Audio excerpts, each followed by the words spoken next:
everybody, I'm Megan Hatcher-Mays, the Director of Democracy Policy here at Indivisible, and welcome back to another edition of Impeachment Daily. As you know, Impeachment Daily exists to demystify, hopefully, the impeachment process, answer your questions, and let you know how you can stay involved in this fight, which you're already doing such an amazing job doing. You hardly need my advice, but here I am. Let's get started with our first segment, which I am calling What Just Happened? Where we recap what we know. And we know a lot, because a lot of stuff happened over the weekend, so much. And this episode would literally be 24 hours long if I get into all of it, but here are some highlights. So on Friday, as you know, a woman named Marie Yovanovitch testified in front of the House. Now, Yovanovitch was the former ambassador to Ukraine, but was apparently recalled from her post in May of this year at the urging of Rudy Giuliani, the president's personal lawyer.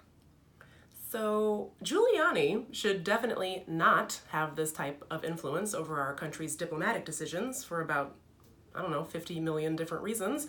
But one really big one is that Rudy Giuliani doesn't work for the State Department. So that's one obvious one.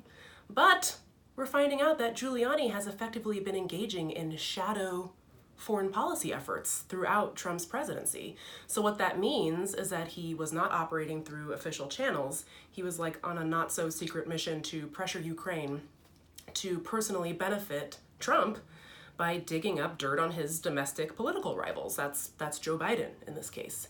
And the reason that we know about this is because a woman named Fiona Hill, who used to work with Marie Yovanovitch and who used to be the White House's senior Russia advisor, testified for something like 10 hours yesterday and discussed Giuliani's role in this Ukraine scheme at length. Now, just because this was like a rogue operation on Giuliani's part, let's be clear, high-level folks in Trump's administration knew what Giuliani was doing and did nothing to stop it, and in fact, some cases encouraged him on this path. That includes White House Chief of Staff Mick Mulvaney and Gordon Sondland, remember him, ambassador to the EU, no diplomatic experience, but got his job because he gave Trump's inauguration committee $1 million. So good for you, Gordon.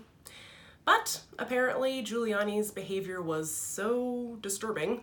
It was disturbing enough that it caused John Bolton, this guy, one of the most repugnant figures from the George W. Bush era, so of course he became Trump's national security advisor. It was so disturbing that Bolton raised the alarm.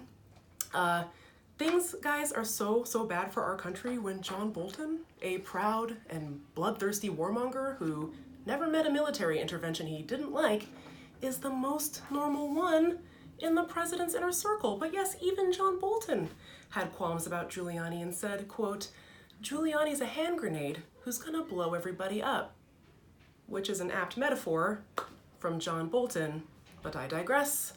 He's actually not wrong about Giuliani.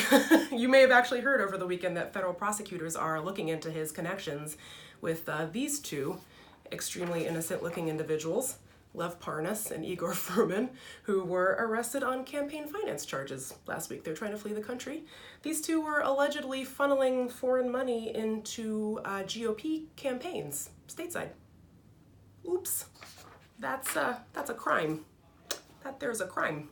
And Parnas apparently paid Giuliani $500,000 for work that Giuliani did for Parnas's company, which is called, and this is 100% true, it's called fraud guarantee. So, sounds normal.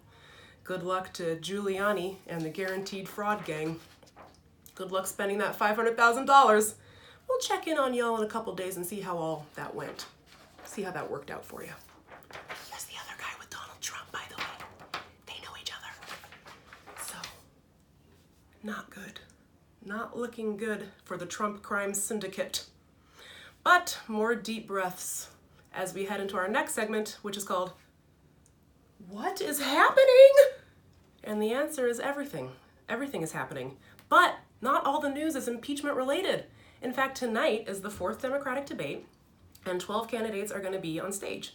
Obviously, we're really gratified that all of the candidates at this point support, at the very least, the impeachment inquiry, and even better, a lot of them, like Elizabeth Warren, came out really early in calling for Trump's removal. That's right. But impeachment is all about removing Trump now, which should definitely happen.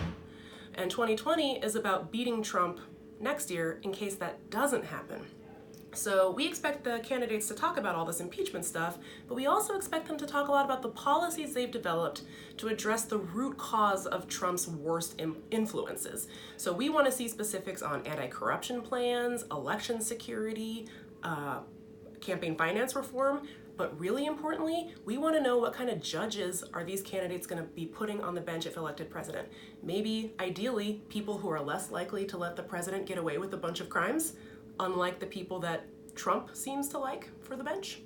So let us know what you're hoping to see tonight. We want to hear from you. You can respond to the comments here, somewhere down here, or you can send us a message on social media. Which candidates impressed you the most? What were your favorite plans? What was like something really cool that you heard that really inspired you to stay in this fight? So in the meantime, please text IMPEACH to 97779 and we will send you more information about how to stay involved. And thank you so much, as always, for tuning in. I really appreciate it. We'll be back right here tomorrow from the impeachment cave with more information. Hopefully some more pictures of Donald Trump posing next to criminals for you. Thanks so much, and see you tomorrow.